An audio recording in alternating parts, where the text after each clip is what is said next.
Desde a rejeição do PEC, acentuaram-se muito gravemente as dificuldades de financiamento da República e da economia portuguesa. Os representantes da Comissão Europeia, Banco Central Europeu e do Fundo Monetário Internacional regressaram a Portugal. A contestação voltou a sair à rua na Grécia depois do acordo governamental sobre as novas medidas de austeridade destinadas a evitar a bancarrota.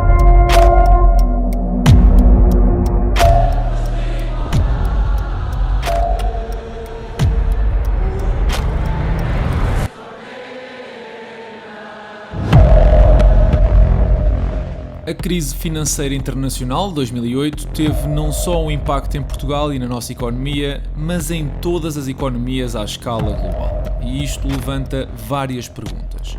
Como é que começou este problema? De que forma é que afetou Portugal e o mundo? Foi esta a causa dos problemas no sistema bancário nacional? E qual a responsabilidade dos gigantes de Wall Street e as semelhanças com o que estamos a viver? No episódio de hoje vamos responder a todas essas perguntas. Vamos a isso.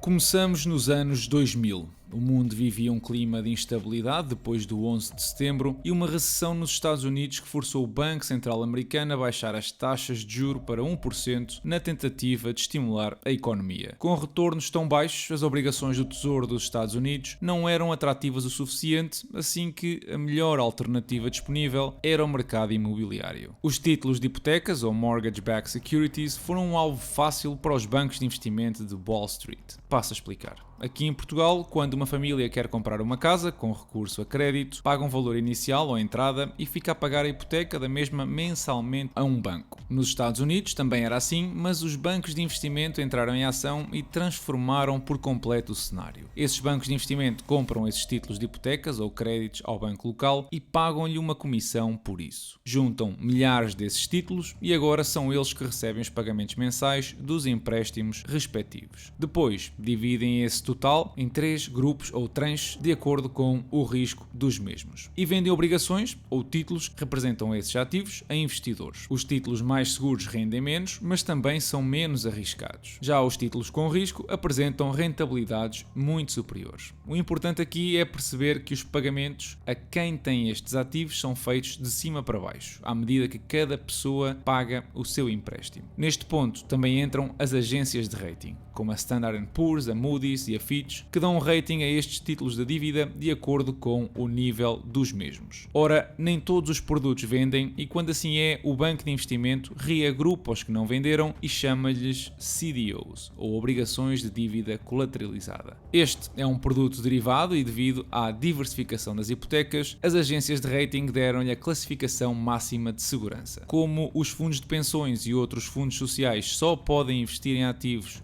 do AAA, agora começam a comprar os CDOs a pensar que eram ativos seguros e são, na realidade, hipotecas subprime ou com alto risco, esconde assim grande parte desses ativos. Se perceberam a origem, é fácil identificar o problema. Em toda a cadeia que vimos, ninguém tem um incentivo para ser rigoroso ou parar o circo, muito pelo contrário. Os bancos locais recebem uma comissão por vender os empréstimos, passando o risco para o banco de investimento. Os bancos de investimento recebem comissões por vender esses produtos a instituições financeiras nacionais e estrangeiras ou investidores, passando assim a batata quente para a outra entidade. E as agências de rating são pagas pelos bancos de investimento para qualificar os CDOs e, para não perder clientes, vendem as qualificações. Isto cria uma pressão enorme no sistema de produzir mais e mais empréstimos, forçando assim os bancos locais a aprovar empréstimos sem entradas, sem colaterais, sem restrições. A qualidade dos CDOs é cada vez menor e ninguém quer saber. E lembrem-se que se os CDOs não venderem, o processo repete-se, voltando a reagrupar os restos e a criar novos CDOs sintéticos ou CDOs ao quadrado. Entretanto, a Fed foi subindo progressivamente as taxas de juros, de 1% em 2003 para mais de 5% em 2006, o que começou a causar incumprimentos no pagamento dos empréstimos, já que muitas pessoas não conseguiam suportar a correspondente subida dos juros. Se fossem apenas algumas pessoas a falhar os pagamentos, o sistema conseguia manter-se a funcionar. colocavam a casa à venda e o novo proprietário tomaria o lugar do anterior. O grande problema desta bolha foi que mais de 8% dos empréstimos falharam, inundando o mercado imobiliário de casas para vender, baixando assim o preço de todos os imóveis. Agora coloquem-se no lugar de quem fez o empréstimo, avaliando a casa a $200 mil, por exemplo, e a casa vale atualmente 100 mil. Obviamente que também esses decidiram entregar a casa ao banco e comprar outra mais barata. De repente, as obrigações e os CDOs já não dão liquidez mensal para pagar aos investidores e aos fundos de pensões. E aqui se inicia uma crise de liquidez ou crédito sem precedentes na história moderna. E pior que isso, já ninguém quer comprar estes ativos que os bancos de investimento têm no seu balanço e assim se começam a chamar ativos tóxicos. Como essas obrigações e CDOs eram ativos de várias empresas e de repente se tornaram tóxicos, a empresa fica sem liquidez. E o que é que acontece às empresas sem liquidez? Exato, entram em bancarrota. O exemplo mais conhecido é o do Lehman Brothers. Um filme que descreve na perfeição como é que uma empresa se consegue desfazer destes ativos tóxicos é o Margin Call, que eu recomendo vivamente. Agora bem, isto é a explicação legal, mas falta aqui um ingrediente secreto. Depois desta explicação, não ficaram a pensar que os bancos foram apanhados desprevenidos, pois não. Os bancos de investimento aperceberam-se de que os CDOs eram cada vez mais arriscados e recorreram a seguradoras para criar um novo produto derivado, os Credit Default Swaps. É um produto não regulado, semelhante a um seguro normal, que paga a quem o compra odds de até 20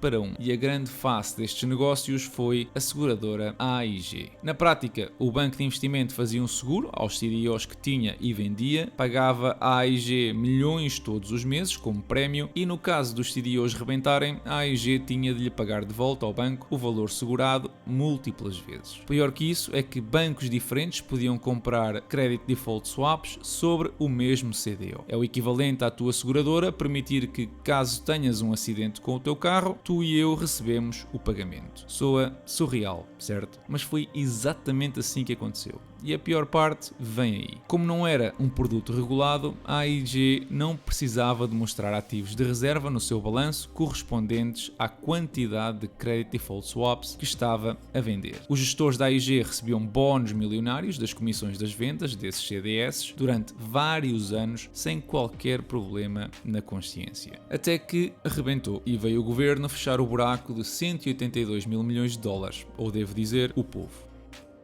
Agora que o problema está identificado, podemos olhar para o Estado de Portugal e perceber a nossa exposição a este tipo de ativos e o quadro económico que tínhamos na altura. Com a redução de liquidez nos Estados Unidos, as exportações mundiais reduziram quase 20% entre 2007 e 2009, afetando o PIB de praticamente todos os países e Portugal não foi exceção. O nosso país vinha de déficits excessivos de 2005 e 2006 e estávamos já a receber puxões de orelhas da União Europeia. O crescimento económico era praticamente não existente, mas a dívida pública face ao produto interno bruto passou de 72 para 87 sem resultados práticos. Isto obviamente não aumenta a credibilidade do país lá fora e vai ser importante mais lá para a frente. A exposição da banca a empréstimos atingiu o pico precisamente em 2008, mas em termos de incumprimento não existiu uma variação significativa. Mesmo o preço da habitação em Portugal não foi afetado significativamente, pelo que o mercado imobiliário por cá não estava propriamente numa bolha como o norte-americano. Aliás, todos os bancos apresentaram lucros durante o ano 2008, embora inferiores ao ano anterior.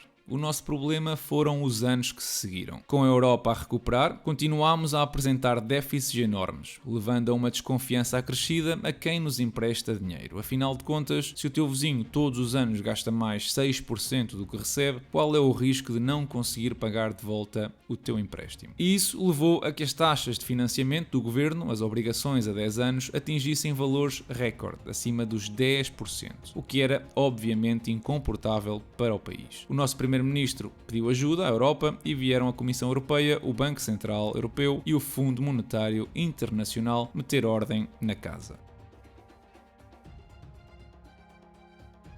A nível interno, a estagnação económica levou o desemprego a ultrapassar os 17%, a dívida do país continua a subir, mas desta feita aplicando as medidas pouco populares exigidas pelas entidades europeias. Cortes salariais, aumento do IVA, congelamento de subsídios, privatizações, enfim, uma panóplia de cortes na despesa pública que não foram nada populares. A desalavancagem dos bancos foi outra das consequências mais orientadas para o setor financeiro. No que respeita aos Estados Unidos, o governo teve de salvar uma série de bancos e instituições financeiras com um pacote de ajuda de mais de 400 mil milhões de dólares. A crise custou trilhões de dólares a nível mundial e ainda assim os bancos foram multados em quantias, digamos que amigáveis. De tudo o que viram, agências de rating, fundos de pensões, bancos de investimento, CDOs, Credit Default Swaps, adivinhem lá quantas pessoas foram condenadas pelo esquema que vos mostrei.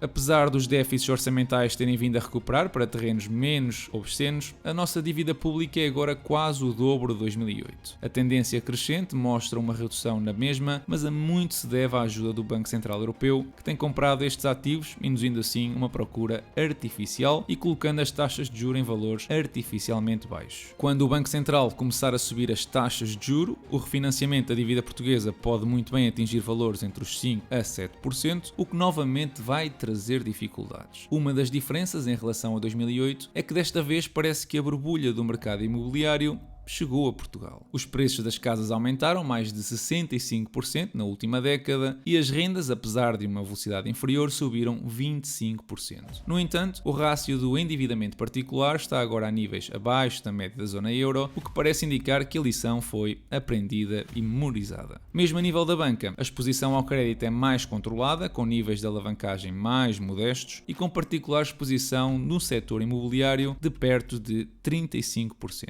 O desemprego está ligeiramente melhor do que 2008, mas como sabem, é um indicador de atraso que apenas mostra o resultado de um colapso na economia depois de este acontecer. Assim que, tendo em conta tudo isto, a probabilidade de risco sistémico não está nem de perto do quadro de 2008. O principal problema é a inflação e atentem neste exercício porque rapidamente entenderão a magnitude deste desafio. Para controlar a mesma, os bancos centrais sobem as taxas de juro, dificultando o acesso ao crédito. Ao subir as taxas de juro, países com estagnação económica, como é o nosso caso, veem o custo de refinanciamento subir, gastando cada vez mais dinheiro em juros do que políticas de crescimento. A nível individual, os portugueses que têm crédito à habitação veem a sua prestação mensal aumentar cada vez mais e reduzem o consumo de bens e serviços para poder pagar o crédito. Ao reduzir o consumo, a economia desacelera e entra em contração ou recessão. Quando isto acontece, serão necessários estímulos económicos para reavivar o consumo. Esses estímulos económicos são dados pelo Banco Central ao comprar cada vez mais dívida pública e reduzir as taxas de juros. Mas a dívida pública já está acima dos 120% e as taxas de juros estão muito próximo de zero. Se, ao tentar controlar a inflação, não subirem as taxas de juros rapidamente, como é que vão conseguir posteriormente estimular o crescimento se não têm por onde baixar as mesmas? E isso, acreditem, nem eles sabem. We would be in a devastated situation. So I don't regret any of that move that we took on that day, which was 4 months into my job, to significantly increase the size of the balance sheet, because that's all we had. Yeah. Otherwise, the economy would have collapsed and it would have been even accelerated by a financial crisis. You had to do it. It was the COVID crisis. You say that's what we needed to do. But how do you get it? It will come. It will come. In due course. Yeah. How? In due course, it will come. Yeah? But do you sleep at night when you see this? It was at this moment that he knew he fucked up. Em relação a novidades, esta foi uma semana negativa para os mercados, com praticamente todos os principais índices a apresentarem quedas não muito significativas. Quem pelo contrário subiu foram os dividendos da Unum e da Low, com 10% e 31%, que são obviamente números fantásticos. Eu esta semana lancei uma votação no YouTube para tentar perceber a vossa opinião ou expectativa face aos mercados para o que resta deste ano, e a grande maioria de vocês está pessimista. Pessoalmente, confesso que partilho da vossa opinião e depois de ver a União Europeia chegar a acordo para proibir a importação de petróleo russo, reafirma ainda mais os meus receios. A inflação em Portugal é já de 8%, muito em parte devido ao preço da energia, associado aos preços das matérias-primas, petróleo e gás natural, e esta proibição vai contribuir para prolongar os preços atuais durante os próximos meses. O portfólio fechou a semana nos 30% de valorização e tem já $10 de dividendos recebidos neste mês de junho. Quero também dizer-vos que vou estar ausente durante algum tempo, assim que não estranhem se nas próximas semanas não subir novos episódios. E é tudo por hoje. Se gostaram do episódio, deixem o vosso like, subscrevam o canal, partilhem com amigos, ajudando assim o canal a crescer. Não se esqueçam de deixar a vossa opinião na caixa de comentários e seguir-me no Instagram, onde vou subindo conteúdo diferente com mais regularidade. Eu desejo-vos a todos uma excelente semana e bons investimentos.